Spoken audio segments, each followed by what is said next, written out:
Tony est un artiste un petit peu particulier. Bon, évidemment, c'est de l'art expérimental. C'est-à-dire qu'il ne produit pas, je crois, en tout cas d'objets, mais il produit des situations. C'est de la chorégraphie en même temps que c'est un peu du théâtre. Et pour ceux d'entre vous qui ont été dans des expositions où il a produit ses productions, par exemple, je crois à la fin 2016 au Palais de Tokyo, il y a des véritables acteurs, des véritables danseurs qui viennent et qui interagissent avec le visiteur, et cela crée un objet transitoire, bien entendu. C'est une forme d'art expérimental extraordinairement innovante et intéressante, et nous sommes très très heureux, Tony Segal, que vous ayez accepté de venir. Évidemment, ça va de soi de ne pas donner de titre. Voilà. Comme tu veux, oui. D'accord. Merci. Je m'appelle Tino Segal et oui, je suis le représentant de l'art ici. C'est très intéressant d'être dans un contexte. Ça n'arrive pas tous les jours en tant qu'artiste d'être dans un contexte où les gens parlent du risque dans la recherche et des singes. Ouais, moi, je vais tenter de parler en français, même si je vais faire des erreurs. Ouais. Mais on est au Collège de France, et moi, le Collège de France, pour moi, c'était un endroit qui fait partie de mon imaginaire, parce que comme beaucoup de gens dans le milieu des arts, j'avais mon moment, ma phase Michel Foucault. Et évidemment, il était ici pour je ne sais pas combien de temps. Il était ici 15 ans, d'accord. Et la chose que j'ai retenue de Foucault, peut-être le plus, c'est l'idée du dispositif, non? Et comme c'était dit dans l'introduction, je crois que ce que je fais, c'est de peut-être analyser des dispositifs et après d'essayer avec du temps et des répétitions de les changer un peu, les dispositifs, parce que chaque dispositif a sa propre direction, on pourrait dire même sa propre idéologie, non? Et maintenant, je suis ici, comme je crois pas mal d'entre vous, depuis ce matin à 9h30, et je me suis demandé quel est le dispositif ici, et qu'est-ce qu'il signifie, ce dispositif ici, où une personne parle et les autres écoutent. Et une chose qui m'a marqué, c'est le fait que, disons, le cerveau est mobilisé, mais le corps est immobilisé. Alors c'est très cartésien, qui est bien à Paris peut-être, mais peut-être pas exactement ce qu'on veut en 2019. Et en étant chorégraphe, je me suis dit, je veux tenter à faire quelques secondes avec vous. Quelque chose que nous avons en commun avec les singes, c'est nos doigts, non?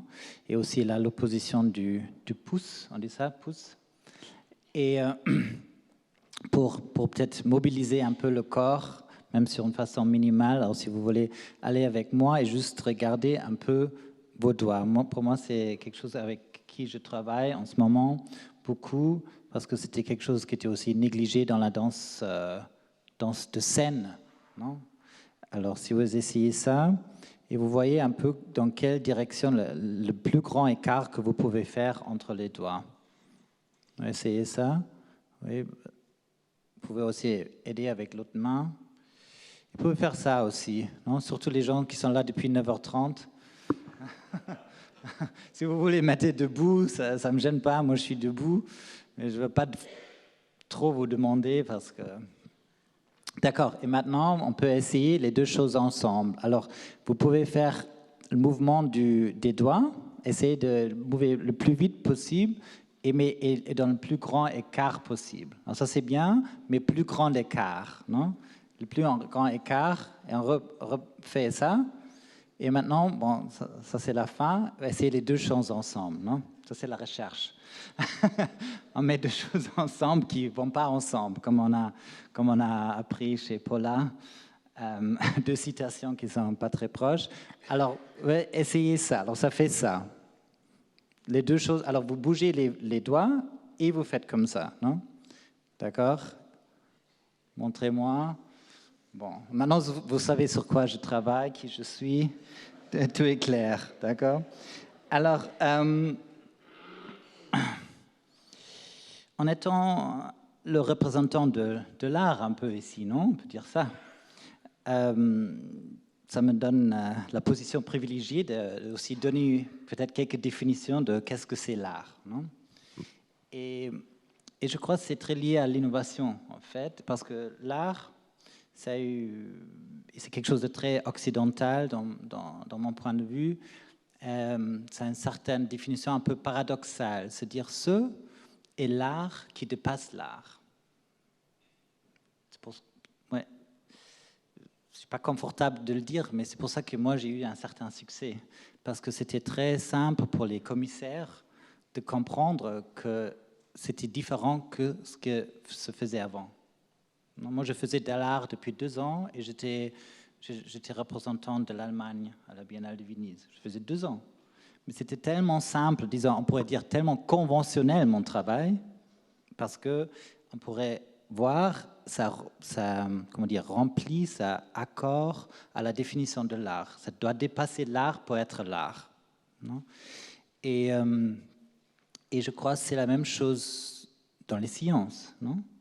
Ça ne vaut rien dans les sciences si quelqu'un de 13 ans redécouvert la théorie de la relativité.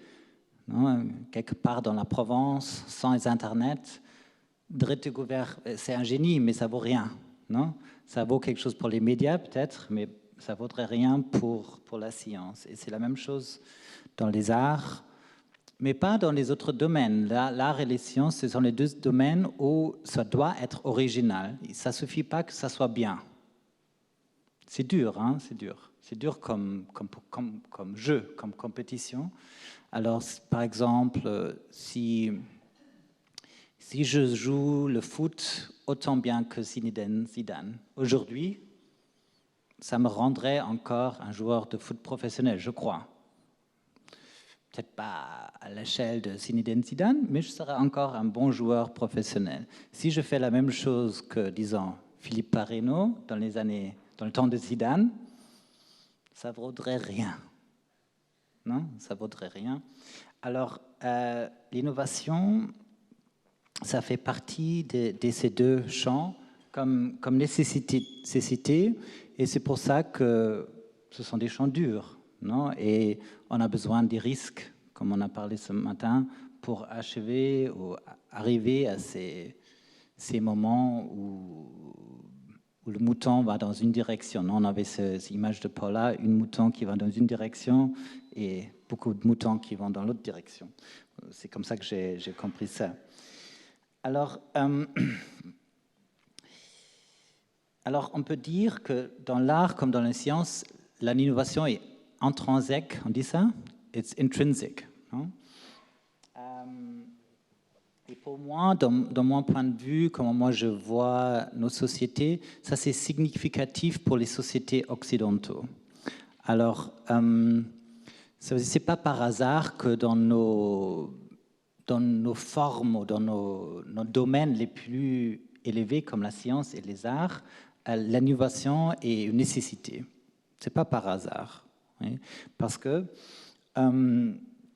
depuis la Renaissance, ou on pourrait dire tout le temps moderne, je ne sais pas quel mot vous voulez ou préférez, on a décidé que la société, elle va changer tout le temps, qui est quelque chose d'absolument nouveau. Les sociétés dans des autres cultures, dans des autres traditions, les sociétés traditionnelles, on pourrait dire, ils voulaient rester dans des cycles. Ils ne voulaient pas être dans une linéarité qui évolue ou qui change. Non? Et nous, ici dans l'Occident, depuis, je ne sais pas, les autres vont savoir mieux que moi, dans les dernières centaines d'années, on a décidé que ça valait la peine d'essayer de changer. Non? Et comme ça, c'est pas un hasard que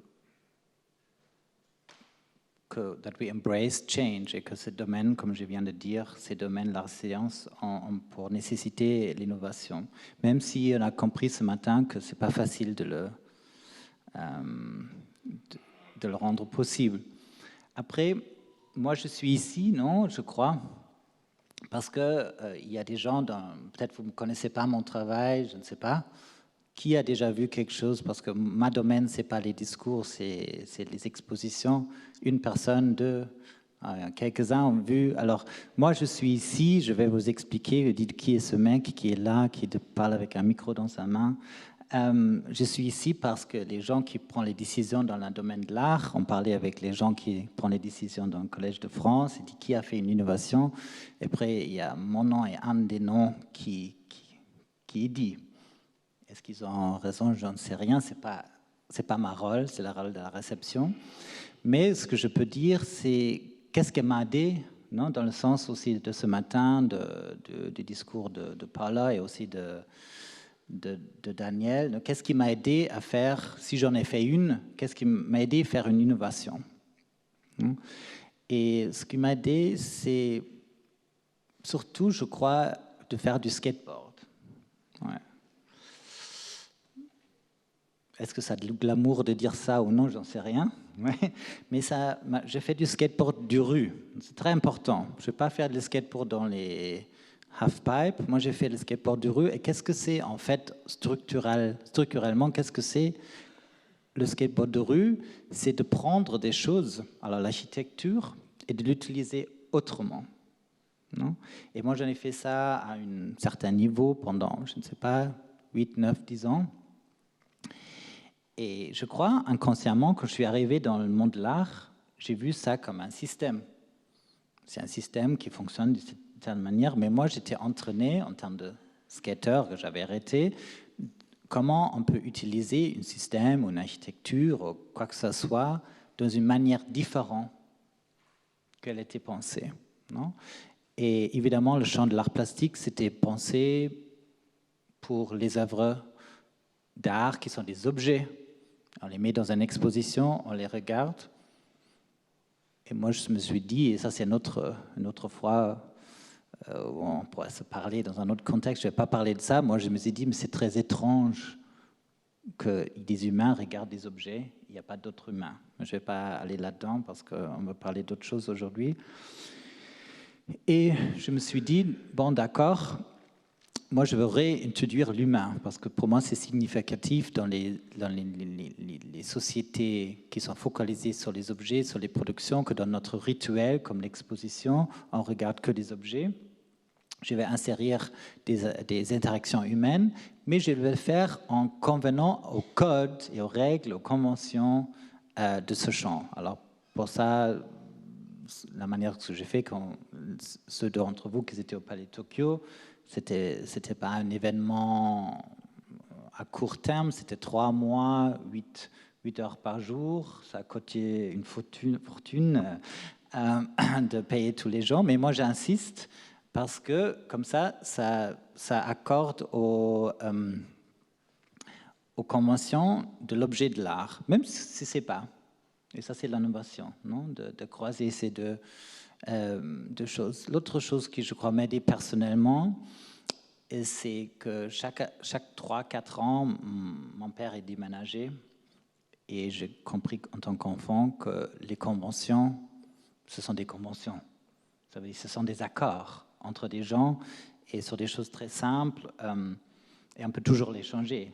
Les gens sont toujours en train de te dire, comme le montrait Daniel ce matin, quelqu'un dit, personne, c'est pas possible de mettre quelque chose qui est plus lourd que l'air dans l'air. Les moutons, non? Les moutons dans une direction. Et pour moi, c'était clair que les conventions sont juste des conventions et que c'est un accord et qu'on peut très bien à chaque moment changer cet accord.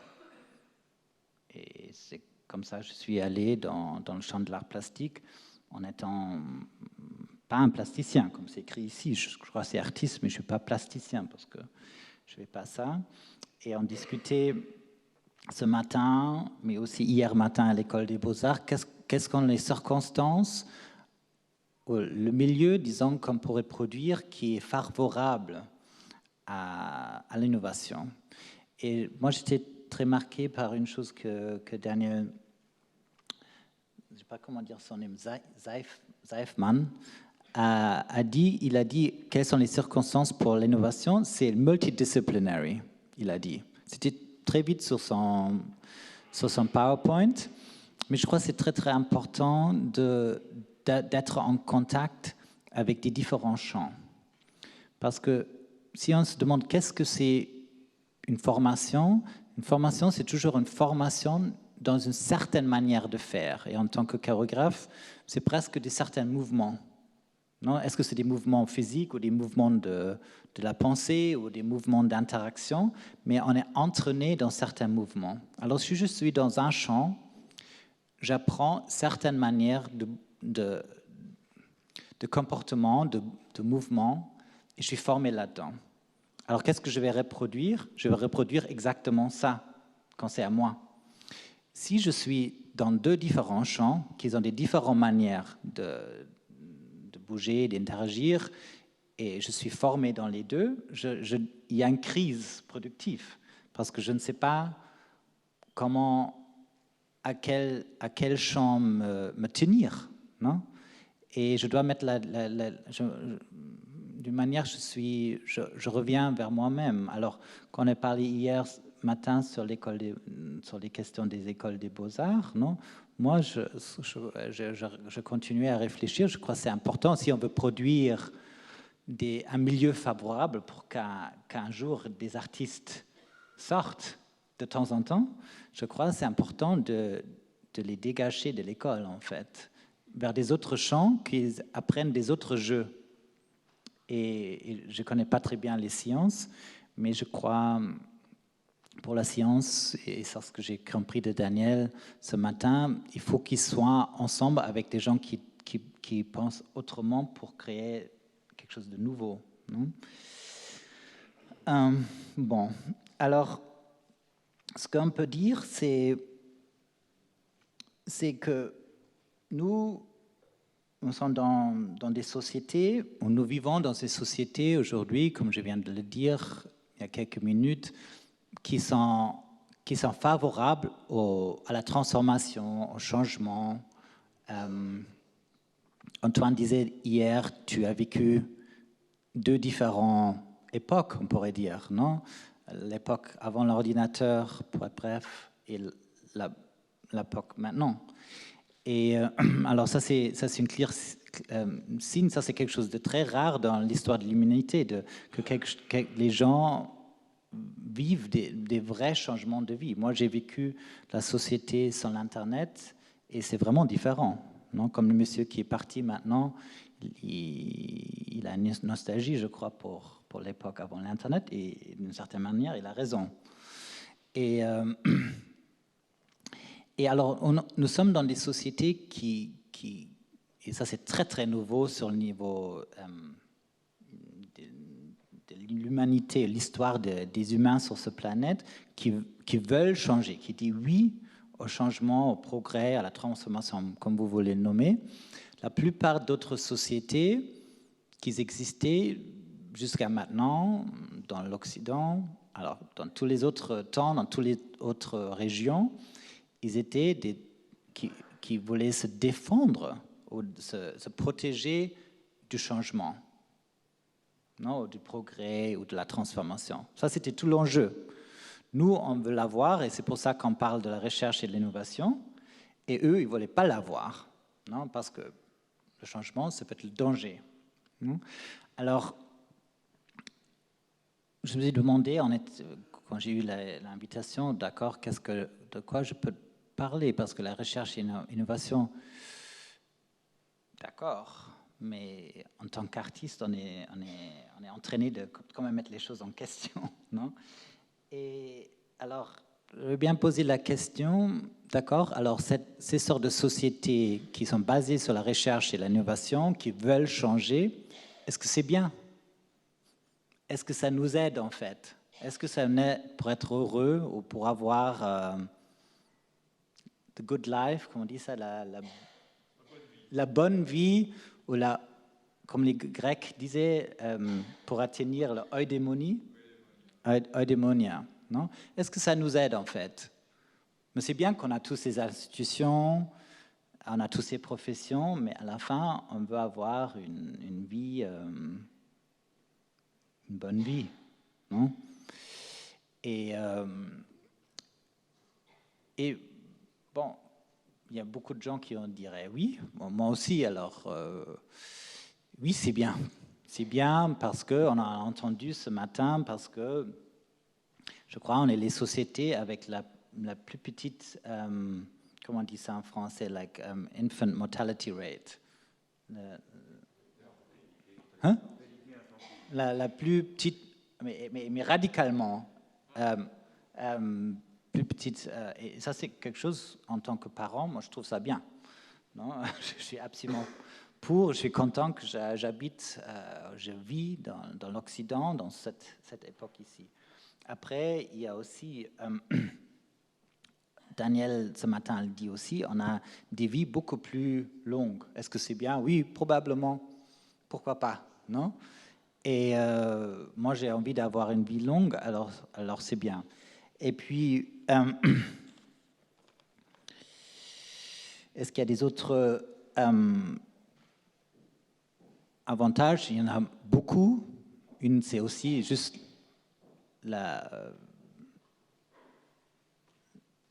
comme le sheer amount, la quantité d'humains qui sont sur ce planète. C'est inédit.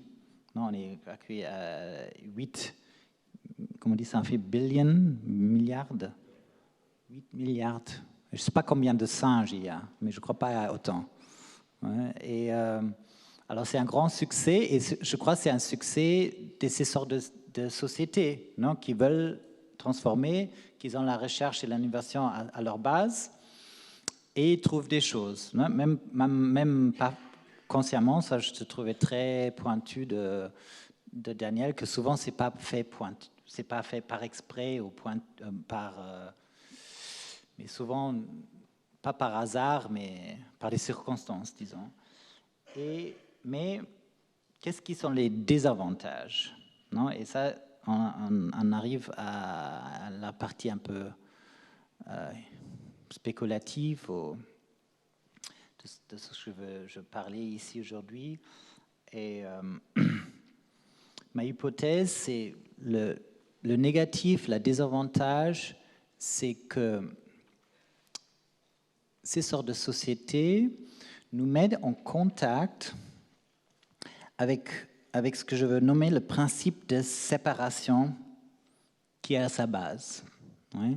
Alors, le désavantage, c'est que la recherche et l'innovation, ils sont basés sur le principe de la séparation. On pourrait dire la séparation, la division, c'est la modalité de la modernité. Spéculatif, hein, vous pouvez...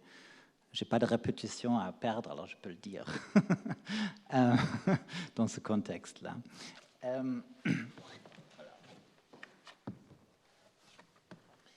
Et pour expliquer ça un peu, alors le principe de la séparation, on peut le voir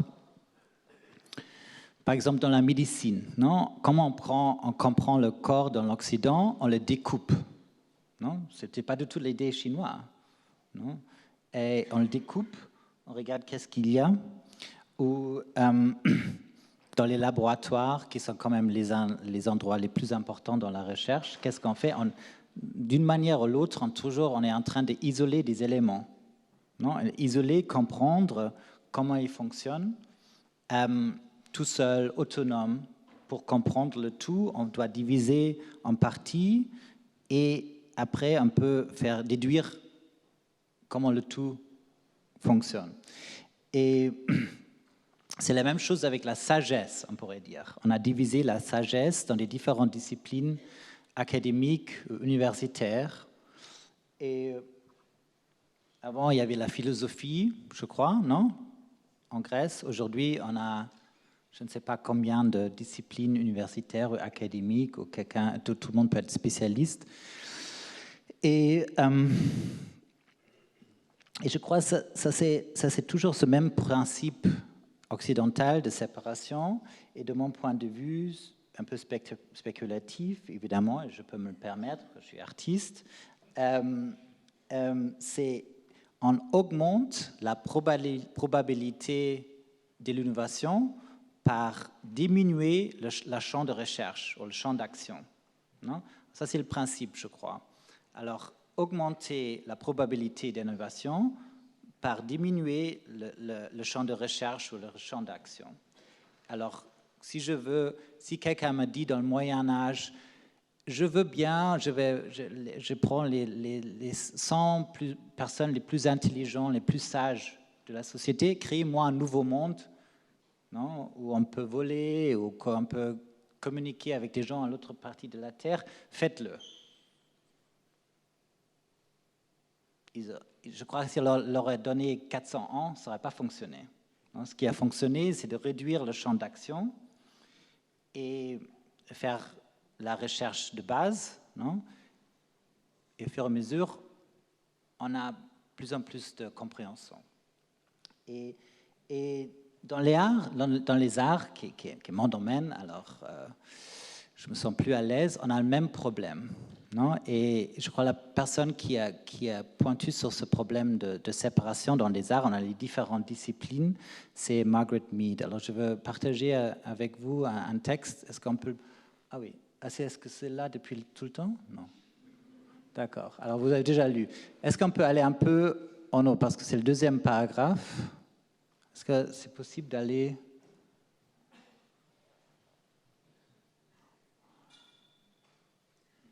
Non. Est-ce qu'il y a... Alors, ici, sur cet ordinateur, OK. Ah, d'accord. C'est le deuxième paragraphe qui est...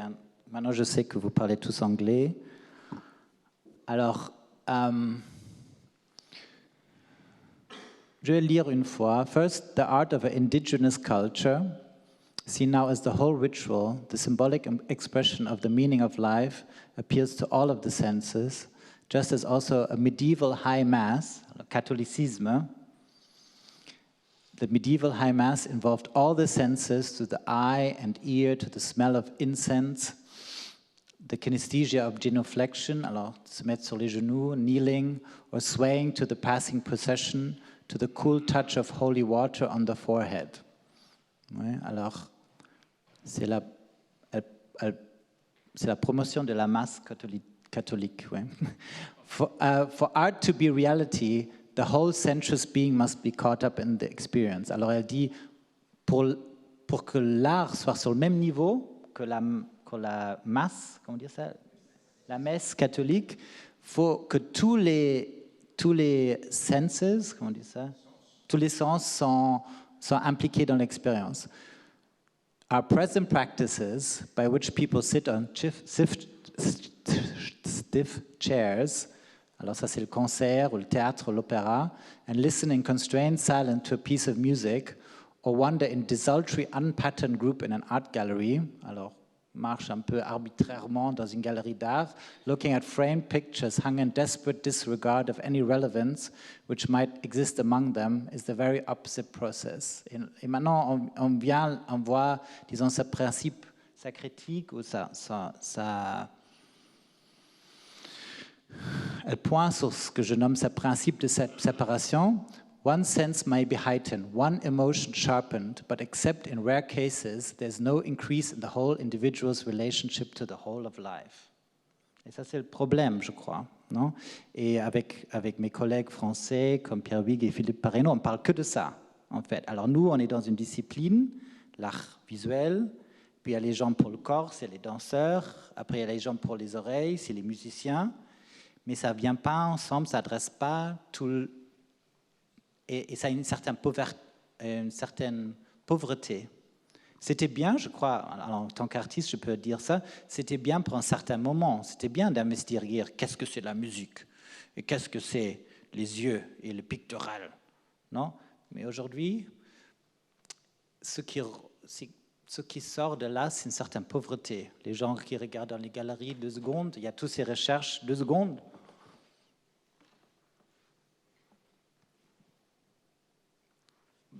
évidemment, il y a des gens qui sont entraînés dans ces discours-là et je ne veux pas vous prendre ça. Vous pouvez le jouer, ce jeu, comme on peut jouer au handball et pas au foot.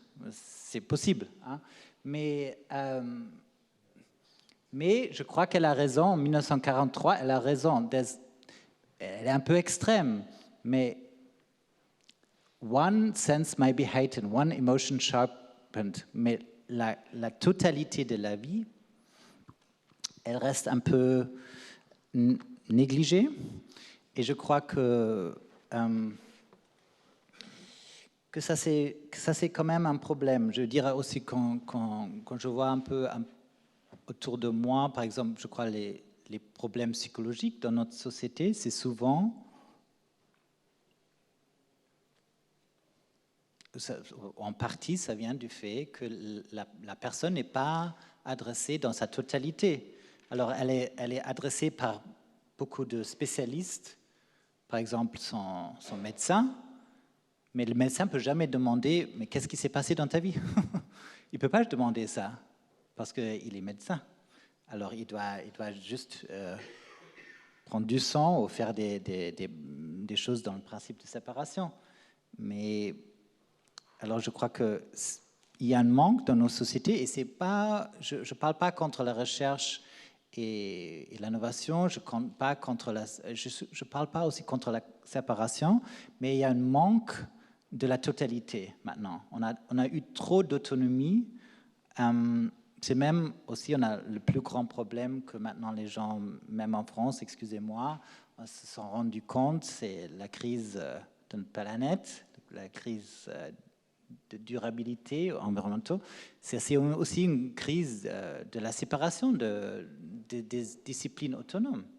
Parce qu'il y avait trop d'acteurs qui faisaient des choses qui étaient politiquement alors les entreprises faisaient des choses qui étaient politiquement très relevant, comment on dit ça, relevant, mais il n'y avait pas de conscience ni de possibilité de la politique ou de l'État de coordonner ça. Non? Et ça revient aussi, j'étais très intéressé parce que quand Daniel a montré le modèle du coach, non? Et du foot, il faut, qui est le coach? C'est le coordinateur. Non? C'est quelqu'un qui coordonne des entités autonomes. Et je crois que c'est un modèle très, très important qui est pas assez considéré. Non? Parce que l'équipe, elle a des tactiques, elle a des stratégies, mais elle peut être autonome, elle peut être libre, mais elle a quand même des accords. Alors, un accord et quelqu'un qui crée ces accords-là. Et je crois qu'un peu de coordination qu'on a essayé ici à Paris en 2015, il y a un des rares succès de ça, de créer des accords, c'est un grand effort. Non? Mais je crois qu'aujourd'hui, ça devient une nécessité. Bon, je vais si vous me permettez, encore aussi prendre un petit risque et vous montrer un petit modèle sur lequel j'ai réfléchi depuis un moment. Même si, comme Paul a dit, on n'est pas à une conférence obscure à l'Est, je vais quand même essayer de vous montrer ce modèle qui, de mon point de vue, aide à comprendre pourquoi on est arrivé à cette culture de la séparation, cette culture de l'autonomie, cette culture de la division des pouvoirs, on pourrait dire. Non? Et alors,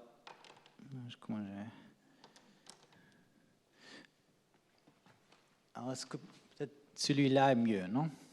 Alors, la caméra veut là. Vous pouvez voir ça? Ouais, d'accord. Alors, disons... Ah, ça, c'est la Terre, non? Et puis, on a des êtres humains, non? Et puis, la plupart des cosmologies qu'on avait avant notre époque, non? Ils considéraient fortement le ciel, non? Alors, on avait le ciel ici. Et le ciel était divine, on dit ça, divine. Hein? Et, bon, pour être bref, le ciel, l'univers a des autres fréquences, des plus common, comment on dit ça,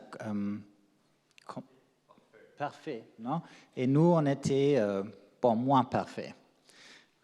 Et bon, alors, je dirais, la plupart des sociétés, sauf la nôtre, ils considèrent ça dans leur cosmologie. Non?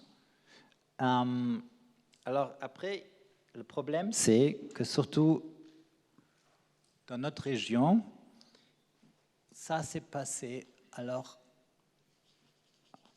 il y avait des gens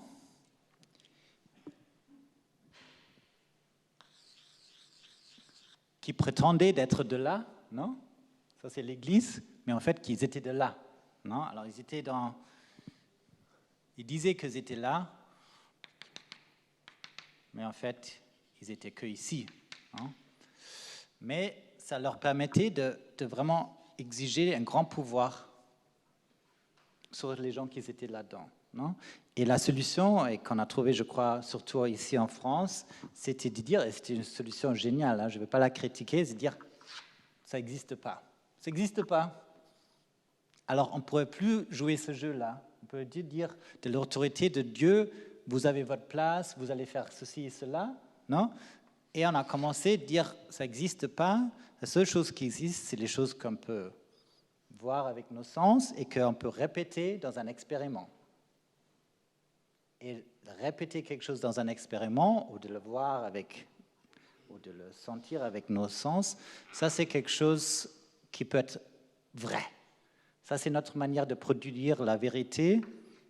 La vérité se fait ici et plus là. Ouais.